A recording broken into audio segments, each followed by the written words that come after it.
پلانە پێشتر دانرابوو بەپێی ئەو زانیاری هەواڵگەریانە هەمان بوو لەبەر ئەوەی لە ترسێکی زۆر هەبوو کە ئەو دیلانە بکوژرێن و بە پشتیوانی هێزە عێراقیەکان و پێشمەرگە هێزەکانی ئەمریکا بە دوو هەلیکۆپتەر هێرشمان کردە سەر ئەو ناوچەیە لەگەڵ هێزە عێراقیەکاندا ژمارەیەکی زۆر لە ژمارەیەک لە چەکدارانی داعش کوژران و زانیاری زۆر گرنگمان کۆ کردەوە لەبارەی داعشەوە یەکێک لە سەربازەکانی ئەمریکا کە پشتیوانی لە بەهێزەکان دەکرد لە کۆتاییدا گیانی لەدەستا لە دوای ئەوەی چارەسەری پزیشکی وەرگرت و چوار پێشمەرگەش بریندار بوون.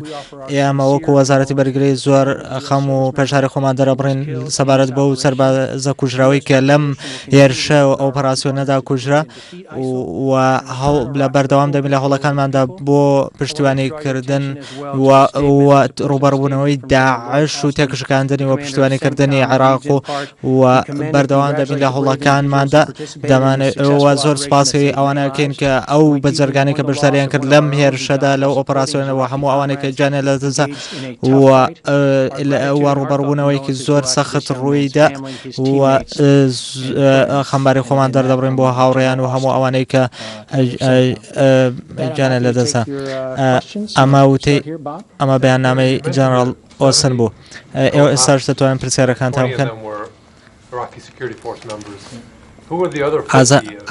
ئەمەشە بۆ دراوەکە 20 لەوانە سەربەهێزە عێراقیەکان و ئایا 50 ترچە بوون. ئێمە هێشتا پێداچوونەوە دەکەین هەڵسەنگاندن دەکەین لەگەڵ هەرێمی کوردستانی عێراقدا بۆی هەڵسەنگاندن بکەین بزانین ئایا و 50 کەسە چەند کە هەندێک خەڵکی مەدەنیان تێدان وە هێزی مەدەنی و خەڵکی سەربازی عێراقیش تێدایە. ئەو ژمارەیەک لە چەکداری داعش کوژراون ئایا هیچ یەک لەوانە هیچ یەک لە خەڵکی گرنگی تێدا بوون.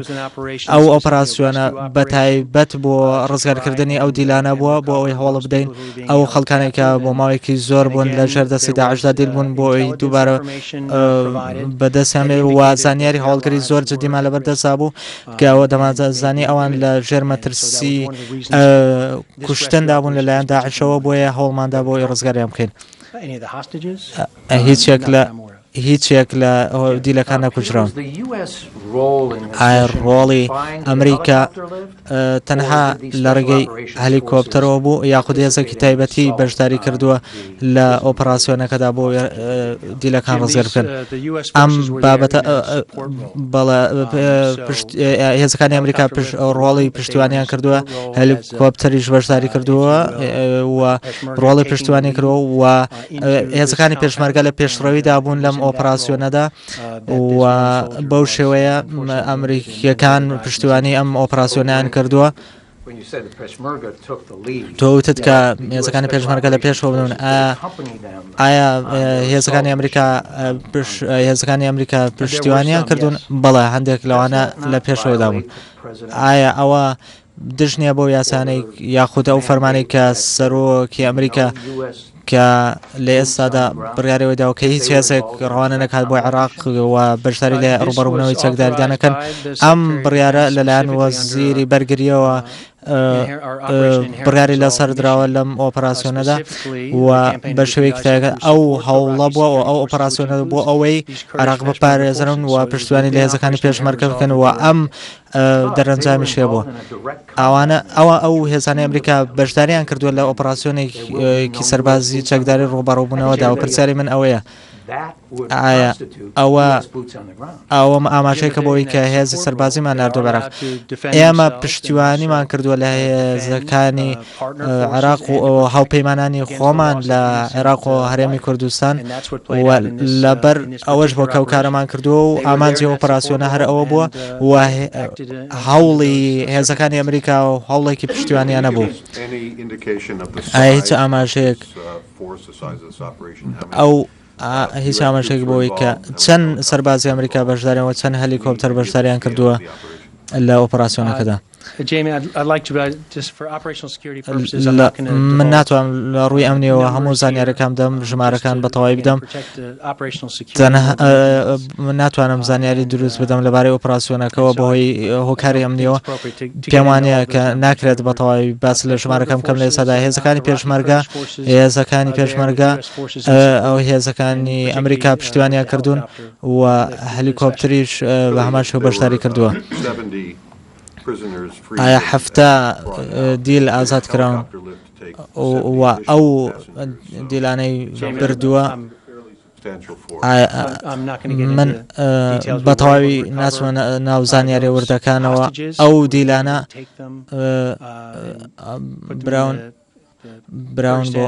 براون بۆ هەرێمی کوردستان و لە ئێستادا لە هەرێمی کوردستان ئەو دیلانە بۆ ئەوەی نامەوێت زانیاری زیاتر لەو بارەوە بدەم.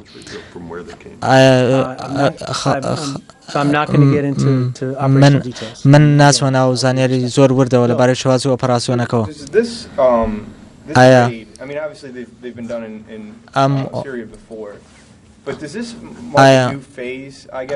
ئەمە شێوازێکی نوێنە ئەمە شێوازێکی نوێن نییە لە ڕوبەڕووبوونەوەی داعش و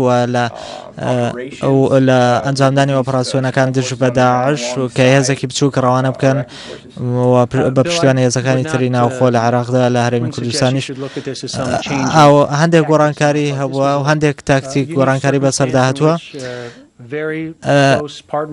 ئێمە پشتیوانی دەکەین لە هاوپەیمانە زۆر نزیکەکانی خۆمان وە لەسەر داوای ئەو هێزا و پەیمانانەی خۆمان بووە کە هەڵسەنگاندنمان کردووە بۆ ئەو دۆخێکە لەو ناوچەیەدا بوونی هەدووە لە دوجاردا بڕیاری ئەو ئۆپەراسیۆنە ئەنجامدە. بۆیە ئێمە پێشنیازی ناکەین کە ئەوە لە داهاتوودا ئۆپەراسیۆنی لەو شێوێ ڕوودەدات، بەڵکو ئەمە هەوڵێکی ڕەمزیە بە هاوپەیمانی لەگەڵ هاوپەیمانەکانماندا و لەوانەیە لە داهاتووشدا هەنگاوی تر بەهێوێژین لەگەڵ هاوپەیمانانماندا بۆ ئەوەی ڕوبەڕووی بۆ ئەوەی ڕوبەڕووی داعش ببینەوە. ئایا بۆچی وا پیشان دەدەیت کە ئەو هەوڵێکی جیاواز بۆ نابێتە پرۆسێک؟ ئایا لە ئێستادا چ شتێکی جیاوازەیە؟ ڕاستە ژیان ئەکەوێتە مەترسیەوە لە هەندێک حاڵەتدا. هەرێمی کوردستان بە شێوەیەکی فەرمی داوای ئەم ئۆپەراسیۆنەی کردەوە، ئێمە ئەم کارمان کرد و سوپاس بۆ هەموو ئەوانەی کە بەشداریان تێدا کرد و بە پشتیوانی هێزەکانی عێراقی و هێزەکانی پێشمەرگە بەدڵنیایەوە ئەوە دۆخێکی زۆر تایبەت بوو و ئەمە ڕوویدا لە دۆخێکی تایبەتدا، بەڵام بەداخەوە یەکێک لە سەربازانی ئەمریکی جانی لەدەست لەم ئۆپەراسیۆنەدا و هەندێکی تریش بریندار بوون، بەڵام لە ئێستادا دووبارە هەندێک دیلمان لەبەردەستە و هەندێک دیل ڕزگارکران لەم ئۆپەراسیۆنەدا. دەتوانین ڕوونکردنەوە بدەیت چێ بڕیاریدا لەبارەی ئەو ئۆپەراسیۆنەوە؟ چێ بڕیاریدا لەبارەی ئەوەی کە ئەم ئۆپەراسیۆنە ئەنجام درێ و چۆن شێوازی ئەنجامدانی ئۆپەراسیۆن؟ وەزیری بەرگری بڕیاریدا و ئەنجومەنی ئاسایشی کۆشکی سپی ڕەزامەندیداوە لە سەر ئەو بابەتە. تۆ چەند جارێک وتت ئەوە هەوڵ و کردەیەکی جیاواز و تایبەت بووە. ئەگەر ئەو هەوڵە و ئەو کارە ئەو چالاکیە کارێکی تایبەت بووە، چۆن لە پێشودا ئەوە بە شێوەیەکی بناڕەتی ئێمە چەند جارێک پرسیار لەوە کرا لەبارەوەی کە ئەوە پێشتریش ئاماژەتامەوەداوە کە هەرگیز هێزەکانی ئەمریکا ناچنە بەرەکانی پێشەوە و کاری لەو شوێنە ئەوە پرسیاری سەرکردن چۆن ئەو چالاکیە ئەو ئۆپەراسیۆنە سەربازیە داعش هەزاران کەسی کوشتووە لە ڕابردوودا. بۆچی چی وای کرد کە ئێوە ئەو هەوڵە بدەن و ئەو ئۆپەراسیۆنە ئەنجام بدەن کە ژیانی سەربازانی ئەمریکی بکەونێتە مەترسیەوە و ئێوە دەتانزانی کە ئەو مەترسیەک بۆ سەربازانی ئەمریکی دروست دەکات؟ ئەو پرسیاری تریشمە دەتوانێت سەرەتا پرسیارێکە متوەڵام دەمەوە بەڵێ ئەوە هەوڵێکی ئۆپەراسیۆنێکی پشتیوانی بوو لەلایەن هاوپەیمانانوانەوە و ئەو هێزەی ئەمریکا کە ڕەوانە کراوە و ڕۆڵی پشتیوانی هەبووە هەوڵی ئەوەی داوە کە ژیانی چەند دیلێک ئازاد بکە و ژیانیان بپارێزێت و ژیانی ئەوان زۆر لە مەترسیدا بوون و ئێمە زانیاری هەواڵگری زۆر تەواومە لەبەردەستا بۆ کە ئاماژەیەوە هەبووە کە لە ماوەی چەند ڕۆژی ڕابردوودا هەر لەو ناوچەیە ژمارەیەک لە دیلی تر کوژرا بوون لەبەر ئەوە بوو کە ژیانی ئەوان بەتەواوی لە مەترسیدا بوون بۆیە ئەو بڕیارەمادا ئەوە بوو کە ئاماژەی ئەو بڕیارە بوو کە هێزەکەی ئێمە لەسەر داوای حکوومەتی هەرێمی کوردستان ئەو بڕیارەی داوە لەسەر بنەمای ئەو زانیاریان پێگەیشت بوو. بەڵام ئایا چ شتێک گۆڕان لە کاتێکدا ئێوە هێزی سەربازی ئەمریکا ڕەوانە دەکەن هیچ شتێک لە یاساکانی ئێمە نەگۆڕاوە ئێمە وەکو ئەمریکا تەنها پشتیوانی دەکەین و هەوڵێکی ئەوە ئەو ئۆپەراسیۆنی ئەنجامانداوە ئۆپەراسیۆنێکی پشتیوانی کردوون بووە ئەمە دەتوانم پێت بڵام کە ئەو دۆخە زۆر تایبەت بووە کە بڕیارێکی لەو شێوەمانداوە لەگەڵ هاوپەیمانە زۆر نزیکەکەی خۆماندایە و داخوازیێمان جێبەجێ کردووە لەلایەن حکوومەتی هەرێمەوە کە ئاڕاستەمان کراوە ئەو ئۆپەراسیۆنێکی زۆر تایبەت بوو و بەشداریمان کردووە وەکو پشتیوانی کرێت. ئایا چه سوودێکی بوو بۆ ئاسایشی نیشتیمانی ئەمریکا ئەم هەوڵە ئەوە یەکەم جارە کە ژیانی سەربازی ئەمریکی بخەنە مەترسیەوە لە دوای هاتنی داعشەوە کە یەکەم جارەوە کە بەو شێوەیە کارێکی لەو شێوێ دەکەن بۆچی ئەمە گرنگ نییە کە بەڵێ وەزیری بەرگری خۆی ئەو بڕیارەی داوە و ئەو دەیزانی کە مەترسێکی زۆر سەرەکی هەیە و مەترسێکی زۆر گەورەی هەیە لەلایەن داعشەوە و ئێمە وەکو ڕۆڵێکی پشتیوانی کارمان کردووە و ئاسمان بەو مەترسێ کردووە کە پێویست بووە لە بەرچاوکردنی ئەو دۆخە مەترسیداری کە لەوێ بوونی هەبووە ئێمە بڕیارێکی لەو شێوەماداوە. من لە جیاتی جەنابی وەزیریش لێرەم بۆی ڕوونکردنەوە بدەم لەبارەی ئەو دۆخە و لەبارەی ئەو بڕیاری کە دراوە جەنابی وەزیر خۆی ئەو بڕیارەی داوە و هەڵسەنگانی بۆ دۆخەکە کردووە بۆ ناوچەکە و ئەم دۆخە دروست بوو کە 7 کەس ژیانیان پارێزراوە لە ڕێگەی ئەم ئۆپەراسیۆنەوە. دۆخێکی زۆر تایبەت بووە و داوا کراوە لە وەزارەتی بەرگری ئەمریکا بۆ ئەوەی بەشداری لەم ئۆپەراسیۆنێ کراوە و هەڵسەنگاندن کراوە بۆ ئەم دۆخە و دواتر ئەمریکا بڕیاردا لەوەی کە بەشداری بکە ڕێگەم دەبات تەواوی بکەم و بێگومان پرسیاری زۆر زیاترەیە کە ڕێگە بدەیت و ئەمە لە بەرژەوەندنی ئاسایشی ئەمریکادا کە هەوڵێکی زۆر بەرفراوانترە بۆ ڕوبەڕبوونەوەی داعش و بۆ پاراستنی هاوپەیمانی خۆما و هەموو ئەوانەی کە پشتیوانی ئێمە دەکەن لە ڕوبەڕبوونەوەی داعش و بەو شێوەیە ئێمە دەتوانین وەکو ئەمریکا دەتوانین ئۆپەراسیۆنی زیاتری شەدەوە ئۆپەراسیۆنێکی زۆر سەرکەوتوو بوو کە ئەنجامێکی زۆر باشێ بوو کە توانیمان ژیانی زۆرێک لە خەڵکی بپارێزین.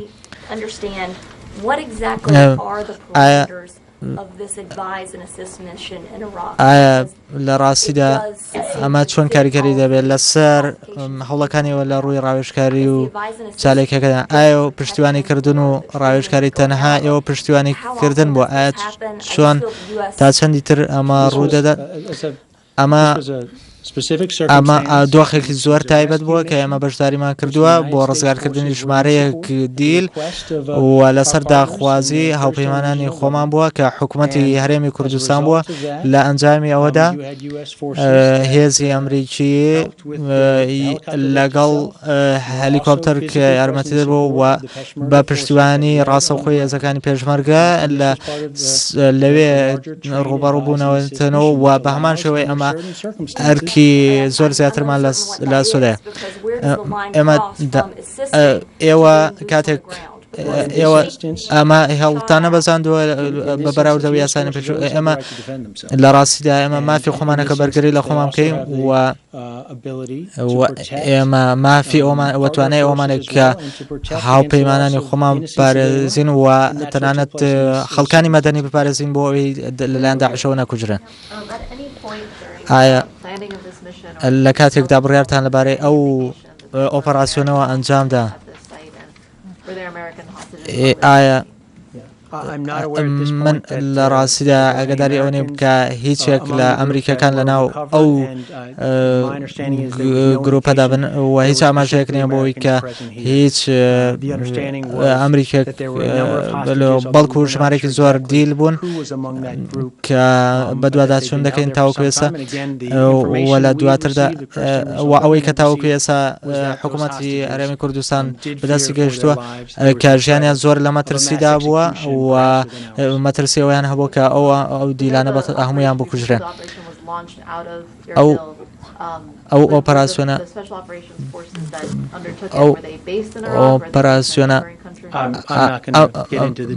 من بەڕاستی ناتوانم بە تەواوی زانیاری وەرد بدەم لەبارەی ئۆپەراسیۆنە. ئایا دەتوانی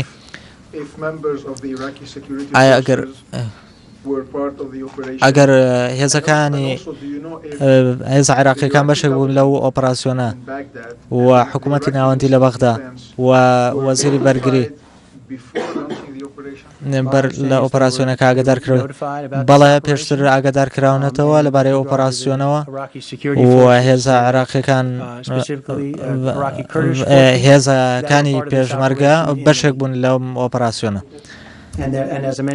وەکو ئاماژەم پێدا هێزە عێراقیەکانیش بە هەمان شێوە لە ناو دیلەکاندا بوون 20 لەو دیلانە سەر بە هێزی عێراقی بوون.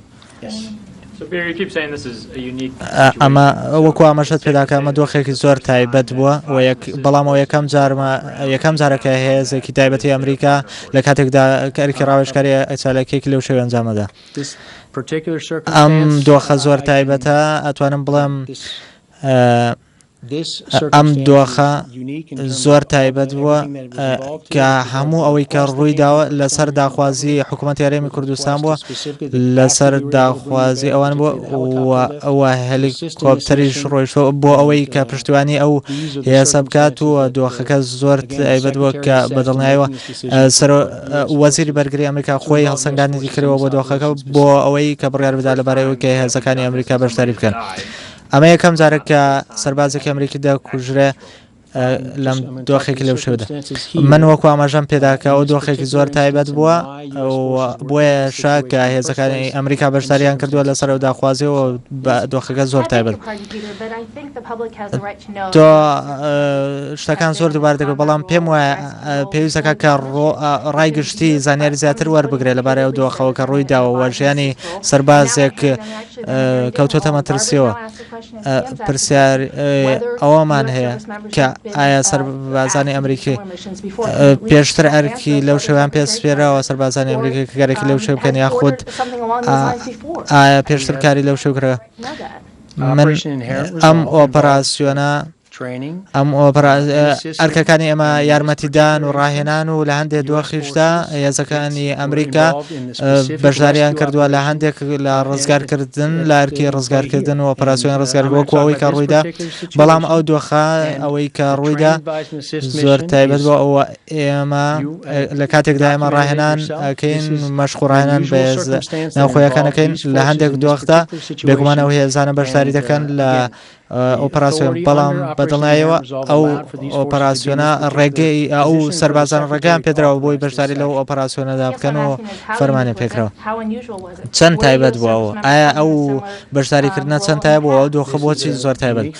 ئەم دۆخە زۆر تایبەت بوو بەردۆخێک تایبەتیە بوو چونکە داوا کراوە لە ئێمە لەلایەن حکوومەتی هەرێمی کوردستانەوە بۆی لەم دۆخە تایبەتە کە ئەمریکا بۆ خۆی لەسەر بنەمای ئەو زانیارە هەوڵگرانەی کە هەمان بووە هەڵسەنگاندنمان کرۆ بڕیارمان داوە. دەتوانێت بڵێ کە دەتوانێت بڵێت کە لە پێشوودا هێزەکانی ئەمریکا بەو شێوە بەشداریان نەکرۆ. من لە ڕاستیدا ئەرکەکانی ئێمە ئەرکەکانمان لە عێراق ڕاهێنان و یارمەتیدان و پشتیوانیکردنی هێزەکانەوە ئەمەش دۆخێکی تایبەت بووە ئێمە لە عێراقین لە چەند شوێنێکی جیاوازین کە ئێمە ڕاهێنان و مەشق بە هێزە ناوخۆیەکان ئەکەین و ئەرکی خۆیانە کە بەرگری لە هێزەکان و لە خۆیانیش بکەن و ئەوەش دۆخێکی زۆر تایبەت بوو کە ڕوویدا ئەوە شتێک نەبووە کە لە پێشودا لە تەواوی عێراقدا هەرگیز ڕووبدا دڵنیا دەکەمەوەی کە هەرگیزەوە ڕووی نەداوە بەڵکو دۆخێکی تەنها تایبەت بوو کە یەکەم جار کە هێزەکانی ئەمریکا لە عێراقدا لە جەنگی ڕوبەڕووبوونەوە و لە هێزەکانی پێشەوەدا بەڵکو ئێمە تەنها لە پشتیوانیدا بووین لەم ئۆپەراسیۆنەشدا ئێمە پشتیوانیمانە کرد لە هێزەکانی پێشمەرگە لەم ئۆپەراسیۆنەدا هێزەکانی ئەمریکا لە ڕوبەڕووبوونەوەی ڕاستەوخۆدانەوە و ئەتوانم زۆر بەڕوونیەوە بڵێم. Are you talking Americans? And what was the nature of their wounds? What was the extent of their wounds? ئەمریکەکان چۆن بریندەربوون بەڵا هەندێک هێزی پێشمەرگە بەشداری بوون چەند هێزێکی پێشمەرگە بریندەر تۆ ئاماژەت بەوەدا کە 20 سەربازی عێراقی ڕزگار کراون لەناوە دیلانەدان بەڵێ زیاتر لە ئەو ژمارەی کە پێم گشتووە دوایمی ژمارەوەی کە 22 سەربازی عێراقی لە ناو دیلەکاندا بوون دەکرێت لەوانەیە ئەو ژمارەش گۆڕانکاری بەسەردا بێت. تۆ ئاماژەت بۆدا کە 5 ئاماژەت بۆدا کە 5 زیلی داعش ێستا لەلای حکوومەتی هەرێمنەوە دیل کراون. من لە ڕاستیدا حکوومەتی هەرێمی کوردستان ئەو دیلانەی لەبەردەسە 5 دیلی داعشی لەبەردەسە و تاوەکو ئێستا ئەو دیلانە لەلای هێزەکانی پێشمەرگن. ئەمە پرسیارێک ئەوەیە کە مای سەر سوڵمانەکە هیچ کوردێک لە ناو دیلانەدا بوون ئەگەر ئایا لەبەر ئەوە بووە کە داعش ئادەیزانی دەربارەی ئۆپەراسیۆنە و دیلەکانی کوردی گواسۆتە بۆ شوێنێکت یاخود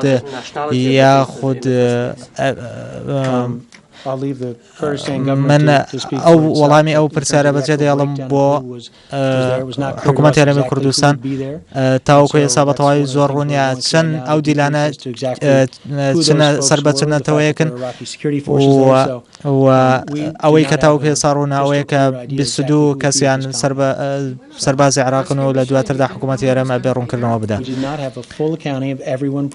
من بە تەواوی زانیاری وردمانە لەبارەی هەموو ئەوانەی کە دیل باشە بۆچی فەرماندەکە ئەنی کورد بەشداریان کردو لەو هێرشەدا لە کاتێکدا دەبوو عێراقیەکان بەشداریکەوە تاوەکو ئێستا بەڵێ داخوازیەکە لەلایەن حکوومەتی هەرێمی کوردستانەوە کرابوو و هێزە کوردیەکان بەشداریان کردبوو لەم ئۆپەراسیۆنەدا و ئێمەش پشتیوانیمان کردن. زەحمە نەبێ کوردەکان وتوانە کە 20 چەکداری داعش کوژراون. ئەمە یەکەم جارە کە هێزەکانی ئەمریکا بەشداریکەن لەو ڕۆبەڕووبوونەوەدا لە دوای 2011 دەتوانێت پێمان بڵێ هیچ شتێکمان پێ بڵێ لەبارەوەی کە ئەو زانیار هەواڵگەرانی کە دەستان کەوتووە لەو ڕۆبەڕووبوونەوەدا چ دەستکەوتێکتانە بوو؟ دووبارە من ئەوە ئەڵێمەوە زۆر ئەو هەوڵات زۆر شانەوە بوو کە 70 کەس ژیانیان ڕزگار کرا لەم ئۆپەراسیۆنەدا بەهۆی ئەم ئۆپەراسیۆنەوە ژیانیان ڕزگار کرا. ئەمە چانسێکی زۆر گەورەیانە بوو کە بتوانن کە ڕزگار بکەن و کۆمەڵە و ژیانیان زۆر لە مەترسیدا بوو کە ئەم ئۆپەراسیۆنی ڕزگارکردنە هۆکارێک بوو بۆەوەی کەمە بتوانین ئەوان ڕزگار بکەین و هاوپەیمانە زۆر نزیکەکانی ئێمە هاوپەیمانە زۆر نزیکەکەی ئێمە کە تاوەکو ئێستا زۆر بەوردی ئەم داخوازی کرد کە حکوومەتی هەرێمی کوردستانەوە و ئێمەش بڕیارەوەمانداوە کە یارمەتیان بدەینەوە بۆ ئەوەی زیاتر هاوکاریەکانمان لەگەڵ هێزەکانی پێشمەرگە بەرەو پێشەوە بدەینەوە بڕیار بدەین و پشتیوانی حکوومەت یاریمی کوردستان بکەین لەم ئۆپەراسیۆنەدا. ئەم وەزیری بەرگری خۆی بڕیاریداوە و هەڵسەنگاندنی کۆرەوە و دەیتوانی بڕیار بدا لەبارەی دۆخۆ ئێمە و ئەنجامی زۆر سەرکەوتویە بووە ئەم ئۆپەراسیۆنە کە 7 کەس ڕزگار کراوە کە تەنها یەک سەربازی جانی لە دەزاوە ژمارێکی زۆر لە سەربازی عراقی بوونیان هەبوون کووە بە تەواوی هەموو ئەو سەربازانی تری عراق کە لە ئێستادا لەوێن هەموو ژیانیان لە مەترسیدایە. ئێمە پێویستەکە کە پشتیوانی هاوپەیمانیانی خۆمان بکەین بۆ شێوە دەتوانین ژیانیان بپارێزین. هەموو کاتێک هەر کاتێک لە شەڕدان بە بەردەوامی ژیانیان دەکەوێتە مەترسیەوە ئەو ڕاستە ژیانی کەسێک گیانێت بەڵامەوە جەنگێکی سەختە و ئێمە بەردەوام دەبین لە هاوپەیمانەتیمان لەگەڵ هەموو هاوپەیمانانی تر و هەموو هاوپەیمانە زۆر گرنگەکانی خۆمان لە پشتیوانی کردنێ. تو ئاماژەت بەوەی کە ژیانی ئاماژە بۆ نادەی کە زانیاری هەواڵگریتان کۆ بەڵێ تو ئەوەت بیر خستمەوە بەڵێ هەندێک زانیاری هەواڵگریمان کۆ کردوێتەوە لەم ئۆپەراسیۆنەدا کە بەڵام بەدڵنیایەوە کە ئەم شتانە زانیاری هەوڵگری زۆر گرنگن و لە بێگومان دڵنیای لەوەی کە ئەم زانیاری هەوڵگرانە زۆر بەسوود دەبن. ئەو ئایا خێزانی ئەو کەسە نەخێر تاوەکو خێزانی ئەو سەربازان ئەمریکی ئاگادار نەکراوەتەوە.